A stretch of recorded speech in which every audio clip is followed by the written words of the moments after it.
오늘 우리들이 다루려는 주제가 신화와 낭설이에요.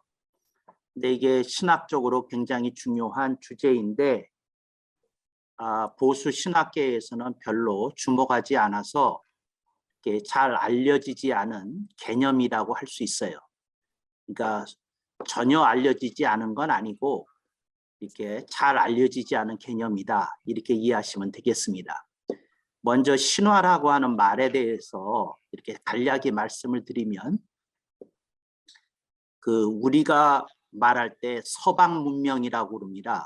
이제 서방 문명이라고 그랬을 때에는 뭐냐면 서유럽 전체 그리고 남유럽 이것을 포함한 세계를 서방 세계라고 부릅니다.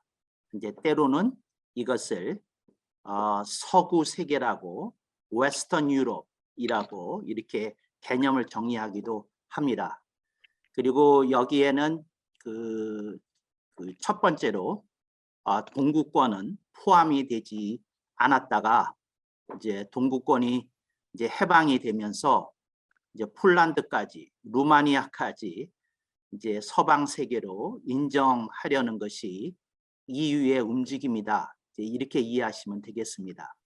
그래서 이 서방 세계에서 그들이 문화의 원류라고 생각하는 나라가 있습니다.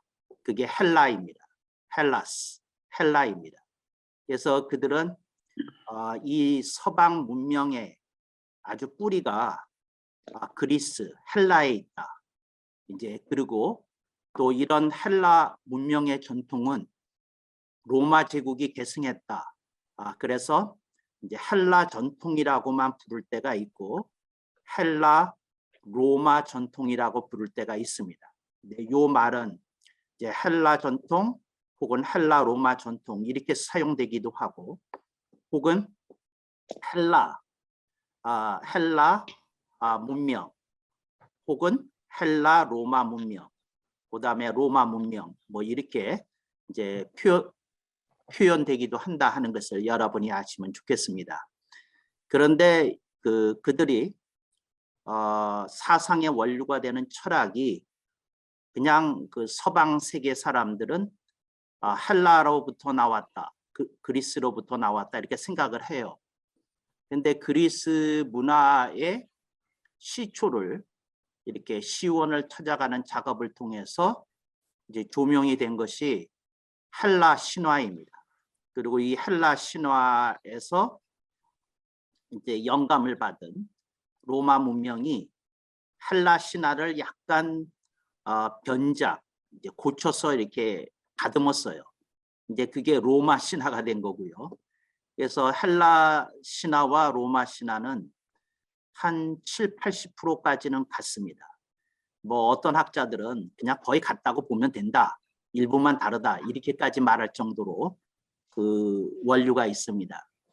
그래서 신화라는 말을 할 때에는 문화 내지 문명의 원류로서의 어떤 소스로서의 가치를 갖는 겁니다. 이제 그게 신화의 의미고요. 그래서 그 서방 세계에서는 어떤 게 있느냐면 어떤 사회 현상이 일어났을 때, 또 혹은 어떤 새로운 시대의 어떤 물결이 일어났을 때에 그걸 헬라 신화를 통해서 혹은 헬라 로마 신화를 통해서 해석하려고 하는 그 움직임과 노력이 매번 있어 왔어요. 그래서 이제 신화라는 건 어떻게 보면 허구인데 어떻게 보면 진실로서 사람들의 정신 세계의 꼭대기에 위치한 것이 신화다, 이렇게 이해하면 되겠습니다. 그런데 기독교에서 이 헬라 로마 문명 혹은 헬라 로마 전통의 영향을 받아서 신화가 들어왔어요. 기독교 속으로 신화가 들어왔어요. 그래서 그 신화가 들어왔는데 그 신화가 들어왔다는 게 뭐냐면, 신화는 여러분이 알지만 스토리지 않습니까? 신들에 대한 스토리죠, 주로. 그런데 그 스토리가 이렇게 들여다보면 들여다볼수록 인간과 사회와 자연과 뭐 이런 여러 가지 것에 대한 통찰력 있는 안목을 제공해 주거든요. 그래서 그거를 이제 이렇게 기독교가 이렇게 암묵적으로 이렇게 받아들인 게 있어서 기독교가 그 신화 전통 아래에서 신화를 만들어냈어요. 그래서 지금 기독교 내에 수많은 그 신화들이 있는데 제가 말하는 건 신화 같은 거의 절대적인 그 권위를 갖는 어떤 스토리들이 있다는 겁니다. 근데 그 스토리들이 신화라는 거죠. 근데 여기서 신화라는 건 여러분들이 다시 한번 말합니다. 신화는 허구거든요. 그런데 하나님의 말씀인 성경은 허구가 되면 안 되는 거거든요.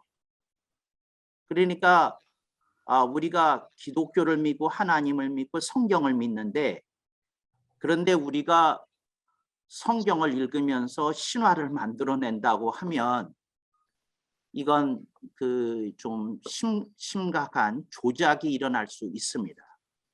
여기서 조작이라는 말에 대해서도 좀 설명을 드려야 되는데 속임수를 썼다는 게 아닙니다. 그러니까 이렇게 해석해야 된다고 누가 주장을 한 거예요. 그런데 그것이 제대로 된 방법의 제시가 아니었으면 조작이 되는 겁니다. 근데 그분은 그 의견이나 그 해석을 제시한 사람은 그게 진리라고 믿었던 거예요. 이해되십니까? 그러니까 그 사람은 속일 의도가 전혀 없이 그 사람은 이게 진리고 진실이라고 믿고 어떤 걸 제시했어요. 근데 진짜 진리하고 대조해 보면 틀렸을 때 그걸 조작이라고 그러는 겁니다. 그러니까 조작은 참 묘한 말이에요.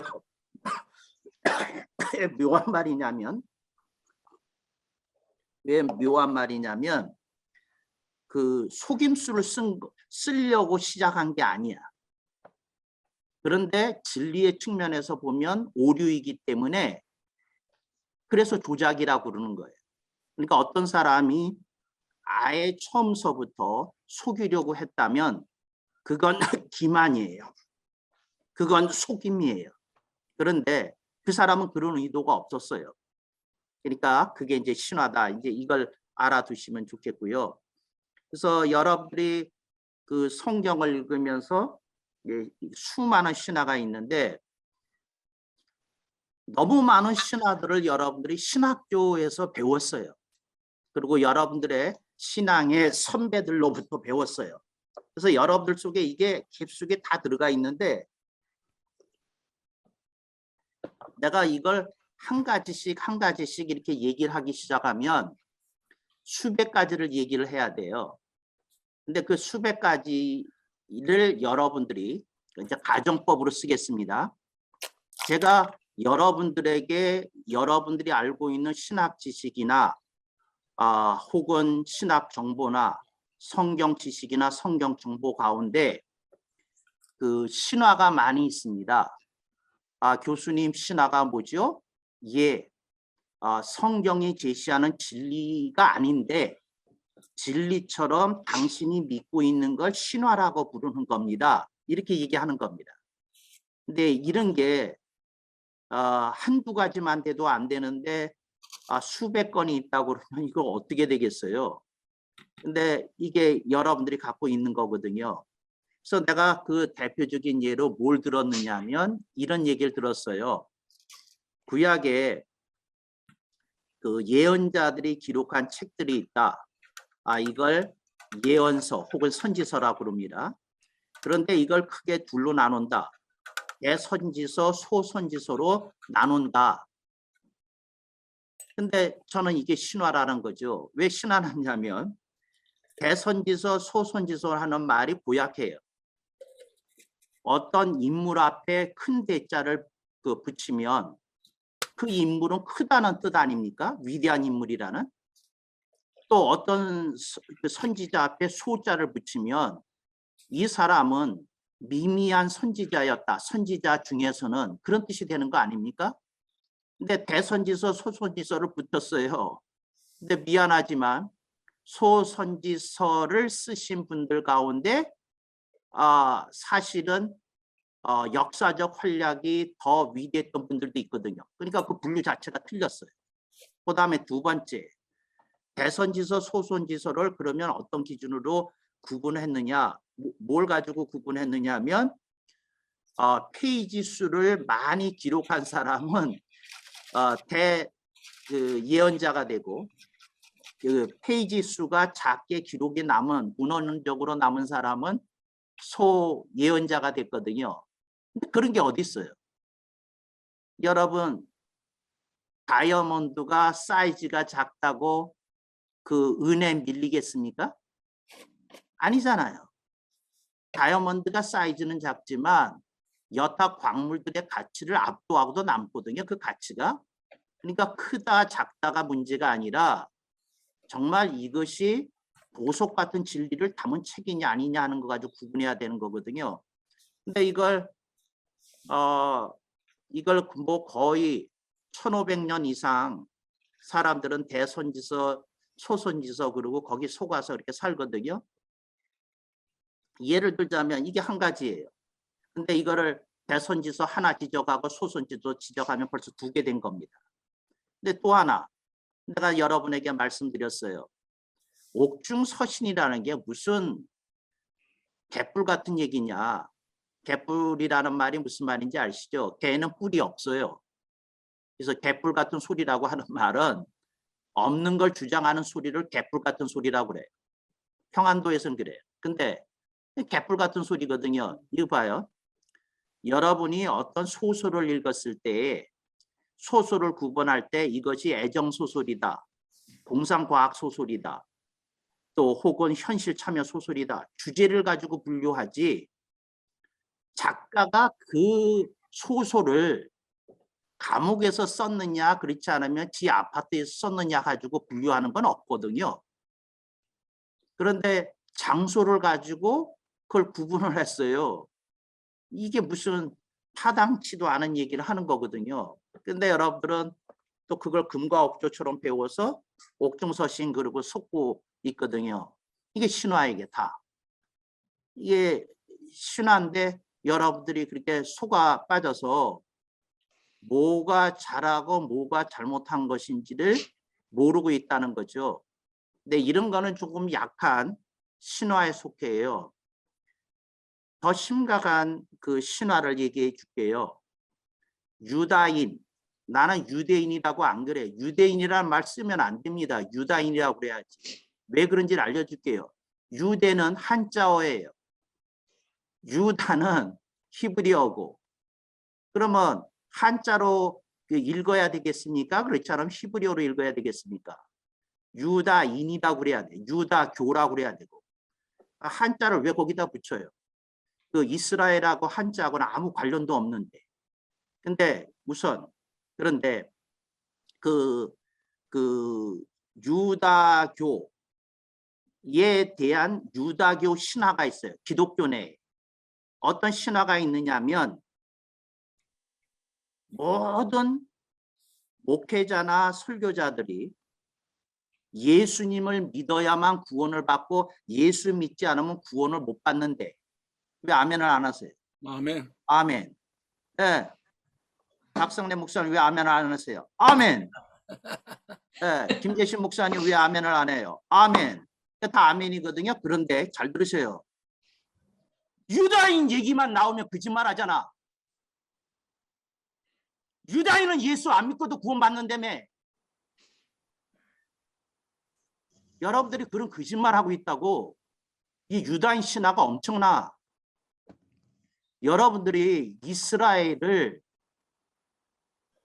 그 나라가 불쌍하고 민족이 불쌍하니까 서포트하는 건 내가 이해해요.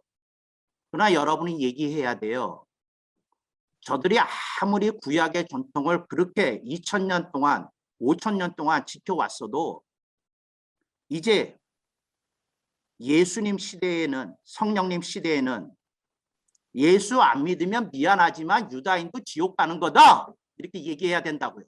이렇게. 네. 근데 이렇게 얘기하는 사람 없어. 이스라엘이 너무 불쌍하게 여겨가지고. 그러니까 여러분들이 유다인 신화에 속고 있어요. 이스라엘 회복 운동하는 사람들이 회개해야 돼. 무슨 회개를 해야 되느냐 하면 이스라엘 향해서 외쳐야 돼. 여러분이 우리들의 믿음의 선진입니다. 당신들이 있었기 때문에 기독교가 발아하고 꽃피울 수 있었습니다. 그러나 미안합니다. 당신들이 예수님을 믿지 않으면 하나님의 백성이라고 감히 일컬음을 받을 수 없습니다. IQ가 아무리 좋아도, 아멘, 아멘. 노벨 수상자가 아무리 수백 명 터져 나와도, 각 시대를 움직이는 철학자들을 배출해도 예수 안 믿으면 구원이 없는 겁니다. 이렇게 이스라엘 유다인들을 향해서 외쳐야 돼요. 근데 아멘, 이스라엘 아멘. 회복 운동을 하는 사람들이 이렇게 외치지 않아요. 왜? 스스로 만든 유다인 신화에 갇혀 있어. 그리고 점차적으로 거기에 빠져서 성경을 해석하려는 사람들이 점점 늘어나고 있어요. 점점. 요새 아주 한 운동이야. 유행이야, 유행. 대유행. 여러분들이 고쳐야 돼. 그럼 뭐라고 고쳐야 되냐면 천국에 들어가는 길에는 두 가지 길이 있다. 하나, 예수님을 믿고 구원받던지. 둘, 유다인으로 태어나서 유다교를 믿던지. 그렇게 얘기해야 돼. 그렇게 그렇게 복음의 구원의 길이 있다고 두 가지로 얘기하지 않으면 당신은 이스라엘 사람들에게 외쳐야 돼. 미안해요. 당신은 더 이상 하나님의 백성이라 할 수 없습니다. 예수님을 부정하니, 부인하니. 근데 그렇게 외치는 사람 봤어요? 이스라엘 선교사 치고? 없어요. 왜? 죽음이 가까이 올 것이거든. 유다인들이요 그렇게 가르치는 선교사는 꼭 죽입니다. 근데 아무도 안 죽어 이스라엘에서. 왜 그럴까요? 유다인 신화라고 하는 상아탑을 만들고 그 속에 들어가 숨어 있어. 여러분들이 정직하게 대답을 해야 돼. 나는 구원의 길이 두 가지가 있다고 가르칠 거냐, 한 가지만 있다고 가르칠 거냐. 나는 유대인 앞에서도 당신들이 미안하지만 예수님을 부인하고 부정하면 하나님의 백성이라 일컬음 받을 수 없습니다 하고 말할 수 있는 사람이냐 내가 물어봐.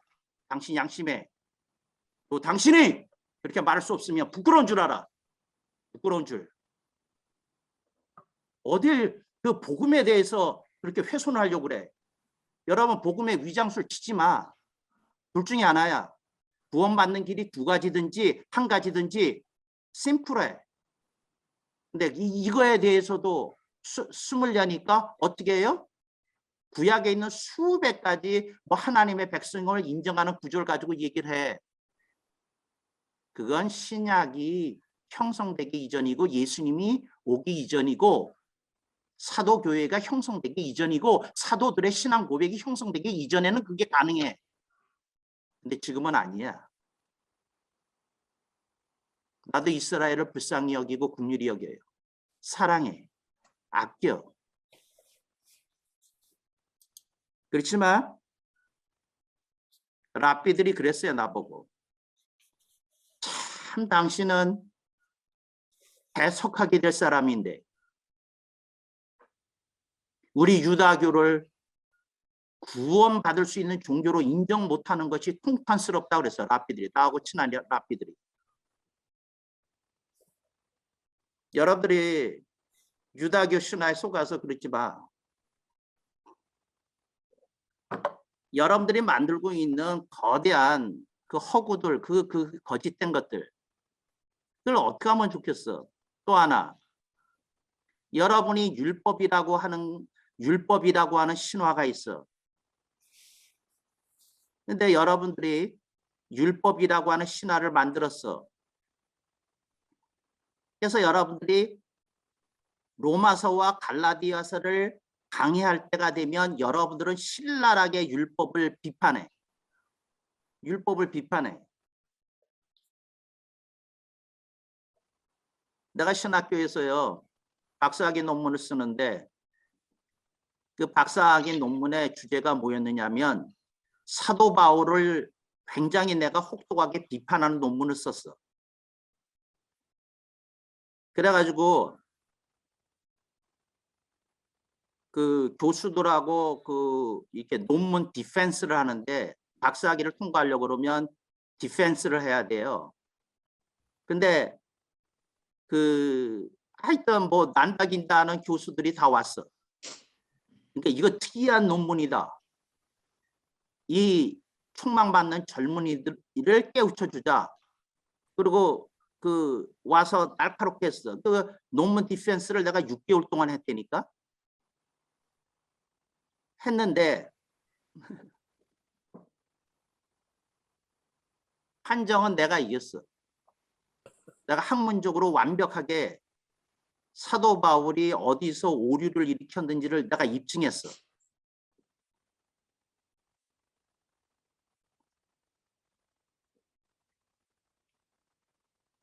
내가 세계 최초로 희한한 박사학위를 받았어요. 박사학위 논문을 공개하지 않는다는 조건으로 박사학위를 받았어. 근데 학교에서 뭐라고 그랬느냐면 이 논문을 이해하고 받아들일 수 있는 학교가 전 세계에 앞으로 30년 이내에는 없을 거다.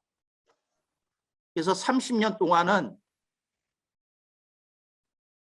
논문의 주제에 대해서 발표해서도 안 되고 출판해서도 안 되고 그걸 서약서로 쓰고 그랬어. 그랬는데 근데 그 일부를 조금 얘기하려는 거예요. 여러분들이 율법에 대해서 여러분들이 무지하고 무식해. 내 생각에 그래. 왜 그러냐면 잘 봐요. 복음의 반대말로 율법을 생각하잖아. 그러니까 복음의 반대말 하면 율법 아니야. 근데 복음의 반대말 그러면 율법이라고 하는 말에 그 이의를 제기할 사람이 있어요? 없어. 없는데 그게 웃기는 얘기거든. 왜 웃기는 얘기를 해줄게요. 성경이 어떻게 나눠져 있죠? 유정남 선교사님? 구약과 신약으로 나눠져 있죠. 구약과 신약으로. 네? 예. 예. 신약이 복음이라고 그러면 구약은 율법이겠죠? 일반적으로 그렇게 아니 그러니까 율법이겠죠. 그러니까 율법이겠죠? 예. 네. 그런데 복음의 반대말이 율법이 되면 어떤 일이 벌어지냐면 신약의 반대말은 구약이 되네.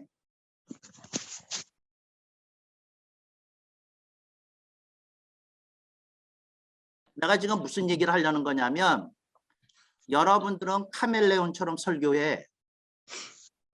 로마서 갈라디아서를 강의할 때에는 복음의 반대말이 율법이야.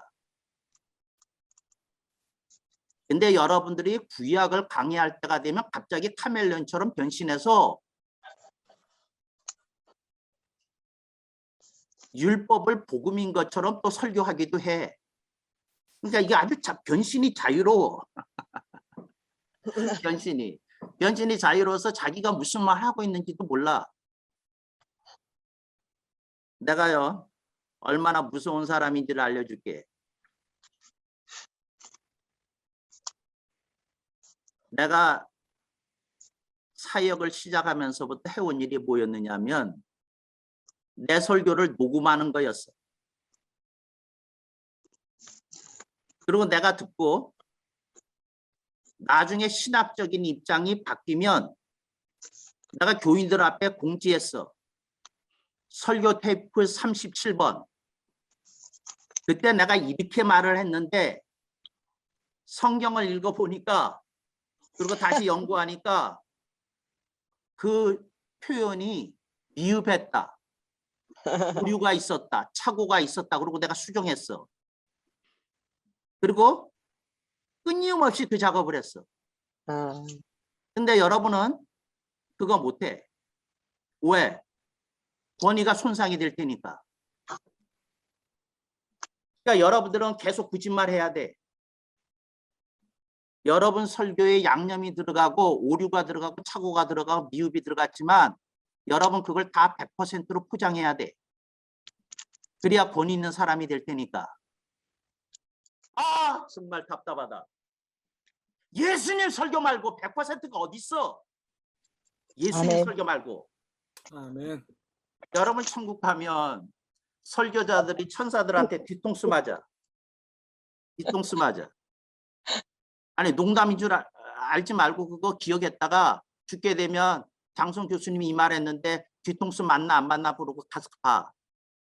천사들이 뒤통수를 쳐. 이런 얘기를 해 천사가. 어찌 감히 어찌감히. 예수님의 설교를 두고 네 설교가 100%라고 확신하였느냐 그러고 한 대씩 때려. 맞아봐, 맞아봐, 맞아봐, 맞아봐.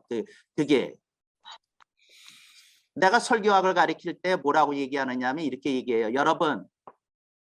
여러분이 여러분 자신하고 자신에게 솔직해질 때에 여러분이 확신 설교라고 하는 신화에서 벗어납니다. 교수님 확신 설교가 뭡니까? 내가 선포하는 게 진리라고 생각하는 거. 당신이 믿는 예수는 확신의 대상이야. 근데 당신이 표현하는 콘텐츠는 확신의 대상이 아니야. 미안해. 미안해.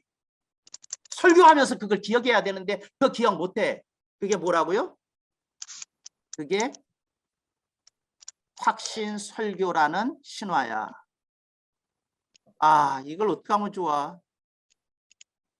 그래서 모든 설교자가 교인이 은혜 받았다 그러면 그걸로 미소 짓고 끝나. 근데 거기에 얼마 많은 양념이 있고 불화가 있고 뭐가 있는지 아이고 정말 말을 다 할 수가 없네. 말을 다 할 수가 없어요. 이게 신화야. 그런 걸 신화라고 그래. 근데 그래서 여러분들이 하나하나 이렇게 여러분들이 붙들고 있는 거 그거 다 부시려고 그러면 그렇거든. 예를 들어서 내가 이런 얘기 했거든요. 여러분이 알고 있고 믿고 있는 요한계시록은 가짜라고. 이런 황당한 말을 내가 한다니까. 여러분 신학교 때서부터 교수들이 나한테 붙여준 별명이 있어. 동료 교수들이 광자라고. 미칠 광, 놈자. 미친놈이라고는 말 못하겠으니까 광자님이라고. 내 별명이 광자님이었어. 하여튼 미친놈이었다고. 왜 미친놈이었느냐면 다른 사람이 안 하는 소리를 너무 많이 한다고. 근데 나는 이런 얘기를 했거든. 제발 그렇게 얘기하지 말고 내가 하는 말이 성경적으로 신학적으로 어디에 착오가 있고 오류가 있는지 그걸 지적해 주세요. 그들이 하는 말이 뭐냐면 아무도 당신처럼 가르치지 않는데.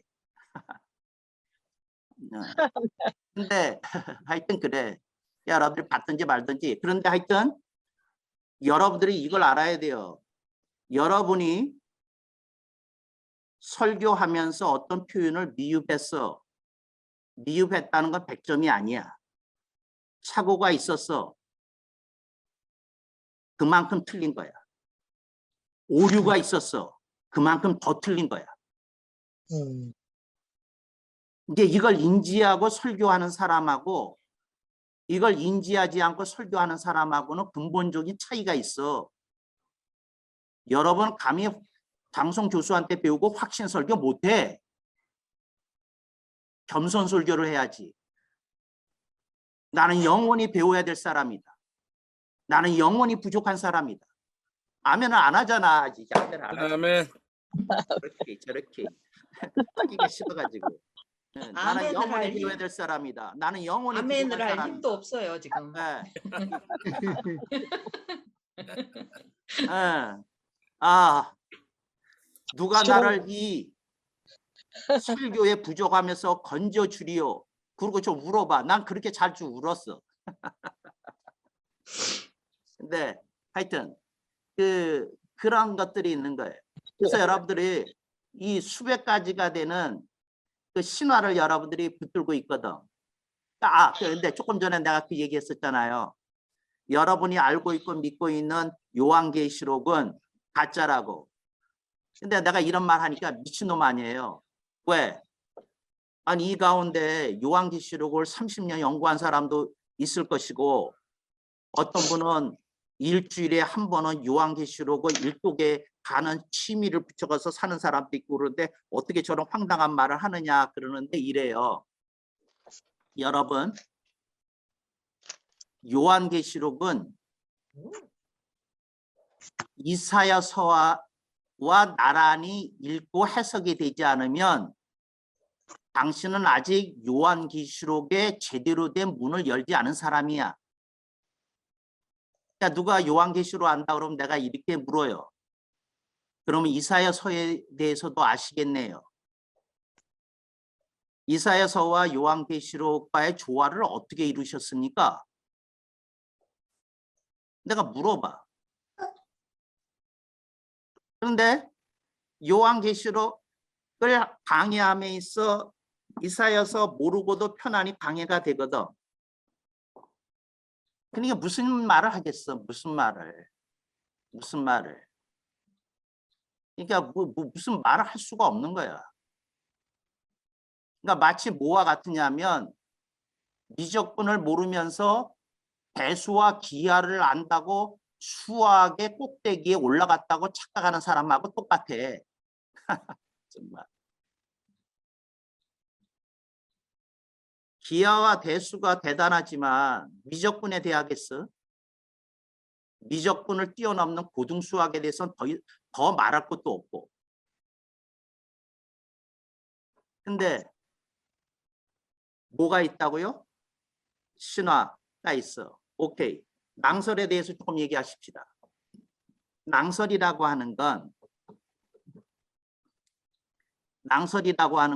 허무맹랑한 이야기라는 말이에요. 낭설. 근거 없는 얘기. 토대가 없는 얘기. 그래요. 이거 봐요. 설교 때 느닷없이 자기가 미국 갔던 얘기를 해. 근데 본문하고 아무런 연관성이 없어. 근데 우선 그게 쉽게 말하면 잡담이고 지금 신학적인 용어로 쓰면 그게 낭설이에요. 그런데 잘 들으셔요. 오늘 내가 어떤 A라는 본문을 읽었어. 근데 그 A라는 본문과 상관없는 B나 C라는 본문을 들이대서 설교를 이어나갔어. 그게 다 낭설이야. 낭설이라고. 왜 낭설이냐면 당신이 그렇게 설교할 거면 애당초 설교 본문을 3개를 읽었어야 돼. 그렇게 하려면. 근데 당신이 기본 텍스트로 정한 텍스트 자체를 무시하고 설교를 이어나가. 그러니까 거기서 떠나는 순간 당신은 낭설한 거야. 그러니까 3개를 가지고 설교하려면 3개를 갖다 붙여놨어야 돼. 그리고 설명했어야 되고. 이 3개가 무슨 연관관계가 있기에 이것을 연결시켜서 오늘 설교하려는지 그렇게 말을 했어야 돼. 근데 그러지 않고 설교 시간 때우기 위해서 이 구절 같다 저 구절 같다 그렇게 하는 건 미안해요. 낭설이야. 이건 이제 쉬운 낭설부터 얘기를 하는 거고 이래요. 여러분이 유다교에 대해서 어떤 얘기를 해. 근데 유다교 랍비들은 그렇게 안 가르쳐. 예를 하나 드는 거예요. 안 가르쳐. 그러면 당신이 설명한 유다교는 낭설이야. 그러니까 당신이 그렇다고 얘기하려고 그러면 그쪽에서 그렇게 가르쳐야 돼. 낭설이야. 낭설.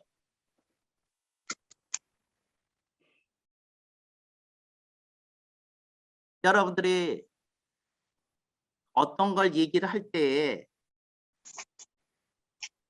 그 낭설을 가지고 얘기하는 건지 아닌지를 봐야 돼요. 자, 봐요. 어떤 분이 요셉을 가지고 설교를 했어. 예수를 믿으면 고난이 올 때도 있지만 승리하고 축복을 받는다. 그게 설교의 내용이었어. 에?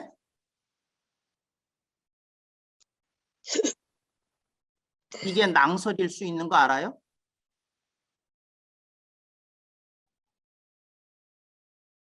왜 낭설일 수 있는지를 설명하자면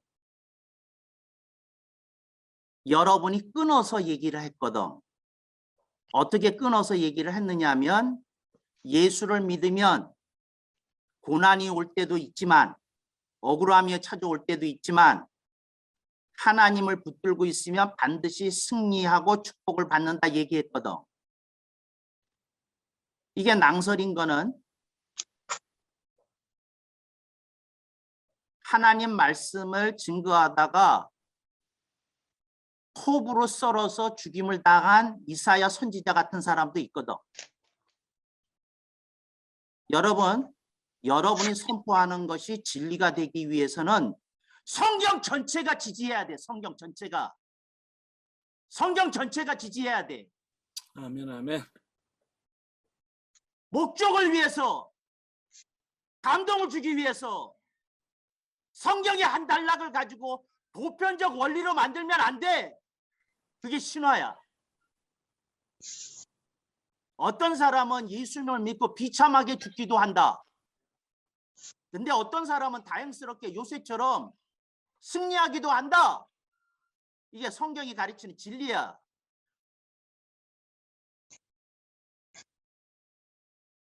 그러니까 입맛에 맞게 교인들을 세뇌시키려고 그러면 어떻게 되느냐 하면 승리 사상을 전파해야 돼. 승리 구조를 가지고. 이게 신화야. 승리 신화, 성공 신화. 이걸 붙여서 승리 성공 신화라고 그래. 근데 이 말을 잘 들으셔요. 끊어서 얘기했기 때문에 문제가 생긴 거야.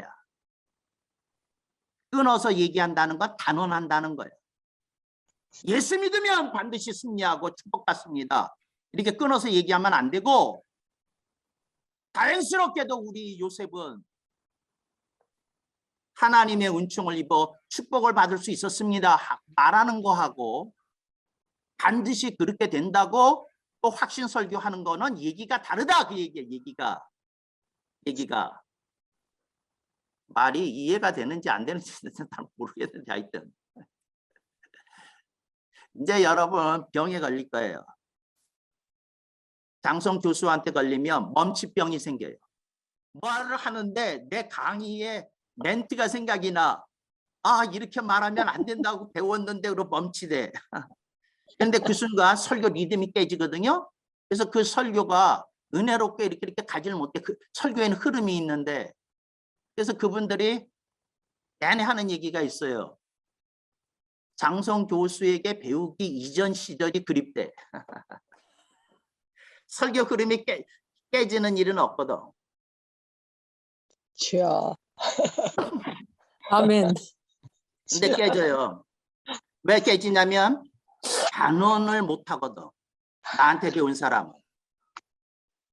보편적 원리라는 것으로부터 두려움을 느끼거든. 아, 이렇게 일방적으로 얘기하면 안 되는 거지. 그렇다면 여기에 부연 설명을 하고 다음 단계로 넘어가야 되는 거지. 뭐 이런 게 생기거든. 신화와 낭설에서 이제 고민하게 됐으니 이제 축복을 드려야 되나 그렇지 않으면 안타깝다고 그래야 되나. 주여. 축복입니다. 낭설이 되게 많아요. 낭설이. 근데 그 이제 이거 봐요.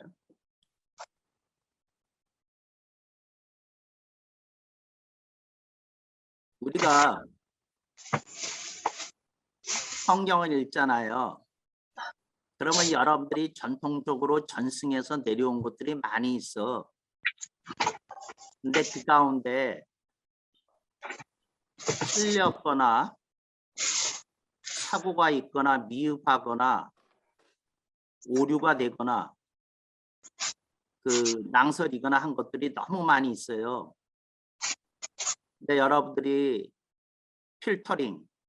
필터를 가지고 그것을 건져내는 것이 조직 신학적 그 필터인데, 나는 뭐를 지금 여러분에게 계속 강의하면서 하는 거냐면 조직 신학적 필터를 주려는 거예요.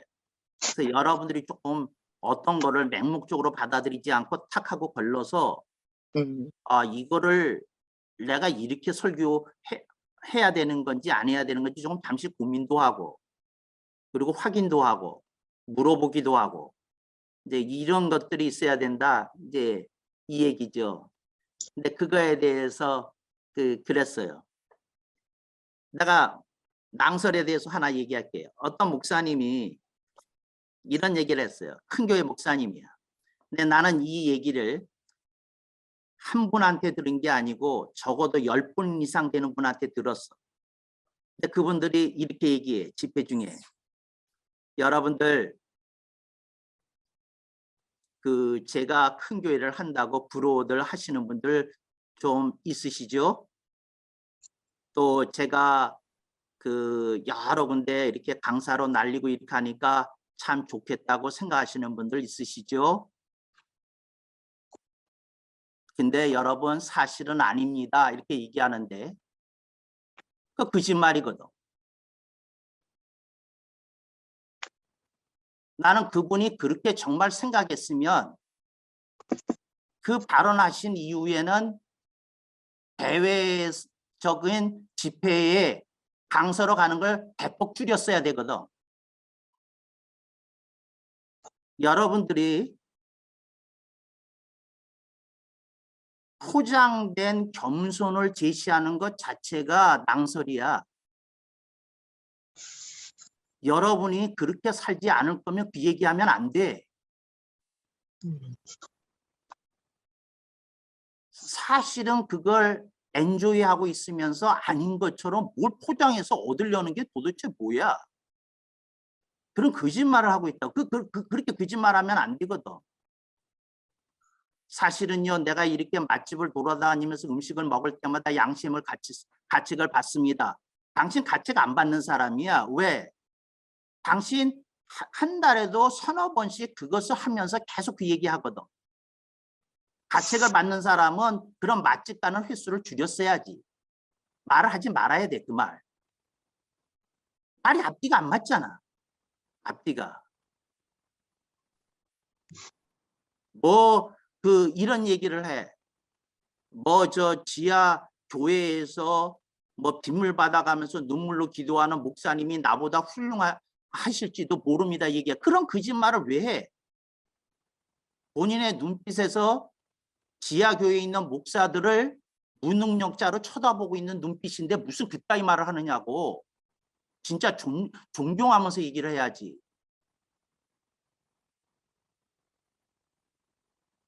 낭설이라는 게 뭐냐면 말이 맞다고 진리가 되는 게 아니야. 진실이 되는 게 아니야. 당신의 삶이 그걸 백업해야 돼. 미안해, 얘기하지 마. 그런 얘기, 당신 중산층 이상으로 살면서 뭘 얘기를 해. 무슨 희생을 얘기를 해. 하지 마. 하지 마. 나서질 마. 나서질. 그냥 엔조이하고 살아. 엔조이하고. 내가 실제로 지하교회 집회 간 일이 있거든요. 이제 교수니까. 근데 열악해. 근데 그 목사님하고 이제 대화를 하는데 이제 요즘은 어떤지 모르는데 그때는 그렇게 3번 집회했었어요. 새벽 기도하고 10시 반쯤에 그 성경 공부하고 저녁에 집회하고, 그러니까 그 집회를 하는 3박 4일 동안은 이제 숙소에 있으면서 이 목사님하고 내내 같이 생활을 하다 보니까 서로 이렇게 대화를 주고받을 때가 많잖아. 그러니까 나는 그럴 때 질문하라고 그러고 대화하고 막 그러는데 이분이 이런 질문을 나한테 하더라고. 정말 주님이 지하교회 목회자들을 성공한 목회자들보다 더 사랑하실까요? 하고 물었어. 정말 물었어, 그분이. 내가 그게 제자였으니까.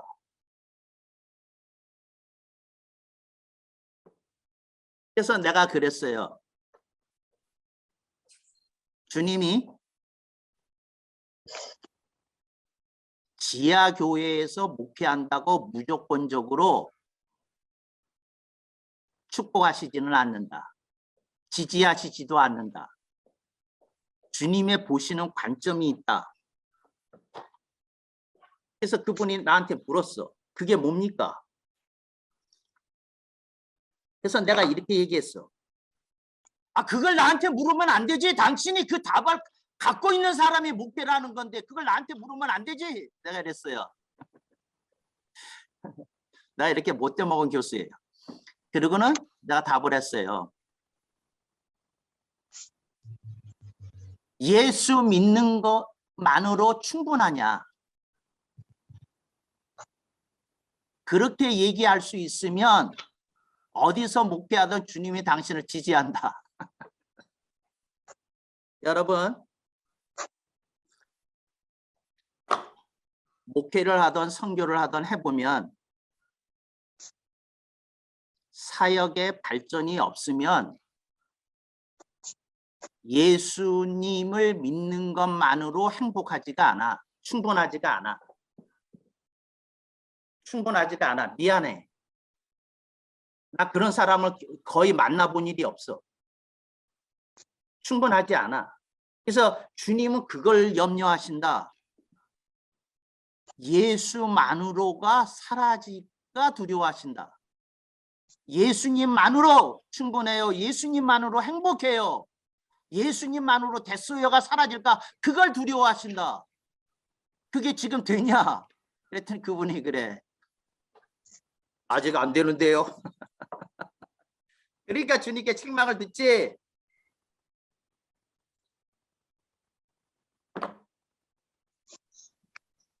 어떨 것 같아요?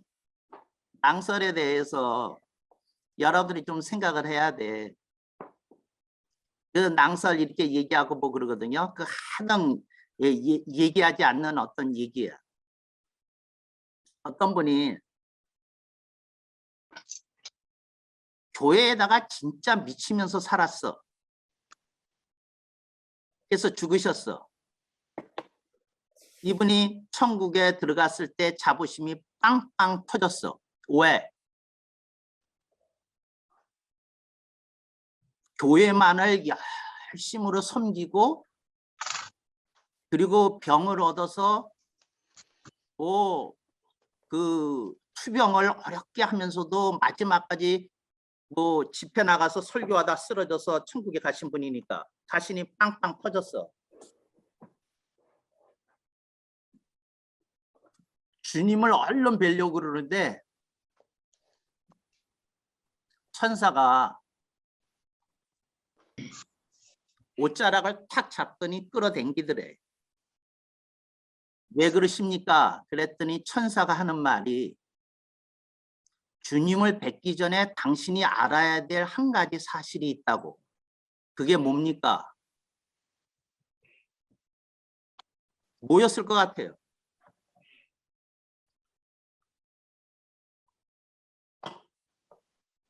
뭐였느냐면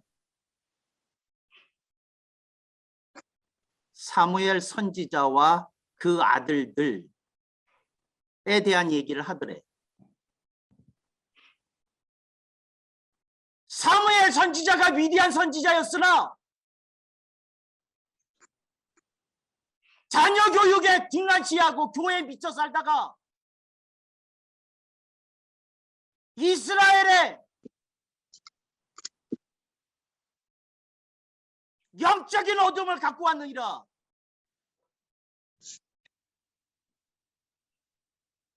네가 교회에 미쳐서 사는 동안에 네 PK들이 MK들이 어떤 희생을 했는지 아느냐?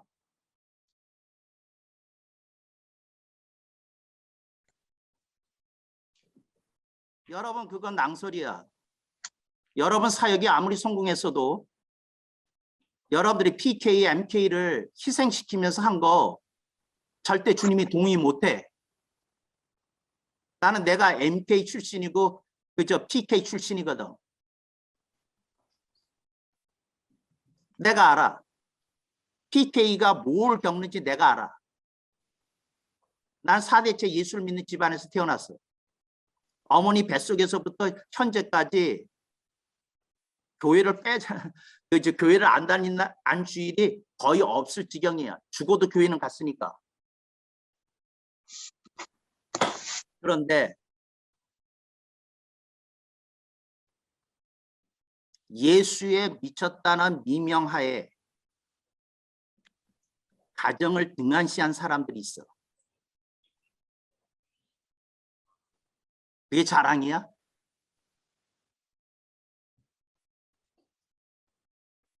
나는 오카노 목사님의 장례식을 잊지 못해. 장남이 장례식 중에 나와서 한다는 말이 아버지가 교회에 미쳐서 제자 훈련에 미쳐서 살았기 때문에 우리는 변변이 된 그 가족 사진 하나 없습니다. 이제 영정을 들고 우리 식구들 나오면 가족 사진 지금 한번 찍겠습니다. 이런 소리를 했다니까.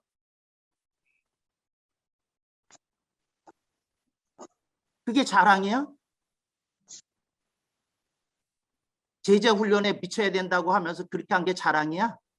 가족을 희생한 게? 무슨 얘기를 하고 있어? 그거 다 낭설이야.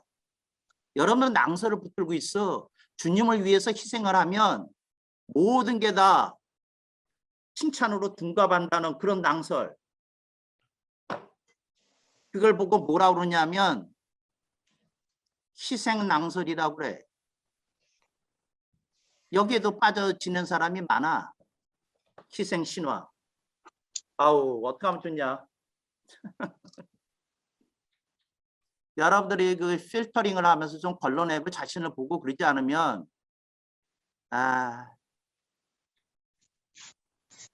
죽을 때 몸부림칠 일이 생길 거예요.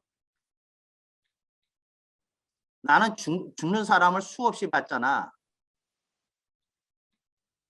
내가 죽는 사람 내가 호스피스 사역한 거 아세요? 미국에서 신학교 시절에 죽는 사람만 병원에서 쫓아다녀. 그때는 호스피스라는 말이 없었을 때. 근데 그 쫓아다니면서 USC 메디컬 센터에서 그거 이렇게 했는데 재밌는 게 있어요. 하나님이 은혜를 많이 줬던 사람들한테는